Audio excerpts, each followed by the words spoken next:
Газ бесплатно в каждый дом. Воспользоваться услугой социальной газификации решили и жители Березового переулка Центрального округа Назрани. Несколько человек подали заявки для участия в программе еще в прошлом году. Около полугода ушло на рассмотрение и реализацию программы на этом участке Назрани. Большую часть работ строители уже завершили. В ближайшее время планируется подключение 4 абонентов. Еще столько же получат газ, если успеют подать документы. Всего же по городу в программе участвуют около 90 человек. По заявкам я знаю, вот по 66 домовладениям, по 66 заявкам уже до границ земельных участков, частных домовладений уже газ доведен.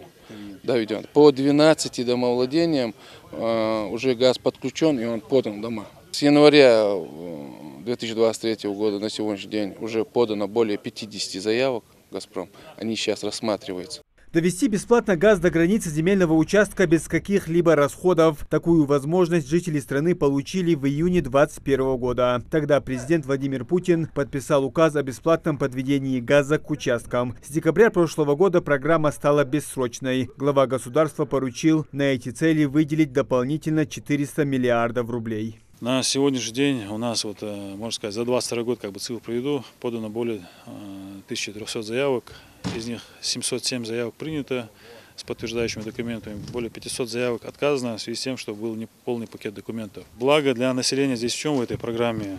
Что, во-первых, это трубы, соответствующие всем нормам безопасности, которые будут обеспечивать их поставку газа в бесперебойном режиме. То есть и это не требует для людей никаких материальных затрат. Это второе. То есть на сегодняшний день вот такая вот работа может быть проведена, если человек к нам придет, подаст документы о праве собственности на владение, копии паспорта, СНИЛС. Отсутствие документов на право собственности, а вместе с этим и бесправное потребление газа стало одной из причин отключения подачи топлива для целого микрорайона Назрани. Так, неделю назад «Газпром» принял решение прекратить подачу ресурса для жителей района за каналом, пока работникам компании не предоставят доступ в дома для проведения инвентаризации. Как выяснилось, такие меры возымели успех, и около 50% домов, которые расположены в Альтиевском округе района за каналом, учтены в базе газовой компании. Теперь дело осталось за домами Центрального округа, который также входит в этот район. На данном этапе у нас очень много заявок о том, что у нас там утечки, аварийные потери, то есть несанкционированные подключения. Это все было вызвано в первую очередь безопасностью. Второе, это да, так как у компании здесь идут большие потери газа, было принято решение провести инвентаризацию и понять, сколько газа мы теряем на данном участке. После определения и проведения инвентаризации, конечно же, мы будем включать газ. Газ здесь пусть газ осуществлен на данном участке. Вы знаете, что газ есть на данном участке уже. Согласование с администрацией у нас прошло. То есть совместно с нами администрация теперь принимает участие в этих мероприятиях.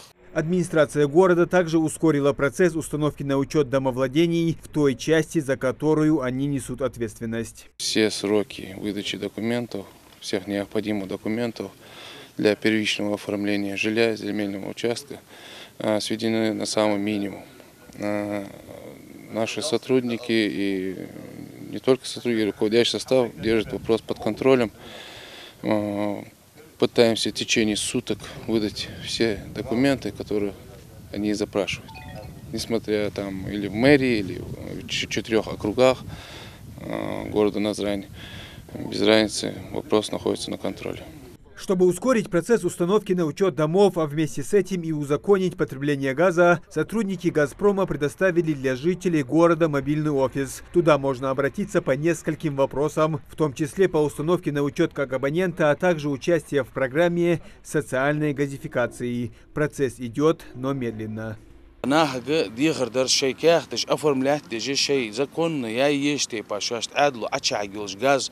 شيء تينوش أفرملاني درجة حديد يزربي حني على وين تحلي والدنيا تدعو خي تحلي ميبي وزياخ يجر أزنا حدوري بقى خيتر شيء زكون دوغش تيبا Газ по трубам для жителей района пустили благодаря договоренности «Газпрома» и городской администрации, которые совместно проводят подворовый обход населения. Одно из условий, чтобы подачу газа не прекращали, это инвентаризация домовладений, как минимум 90%. Муслим Ганиев, Джамалей Султыгов, Новости 24.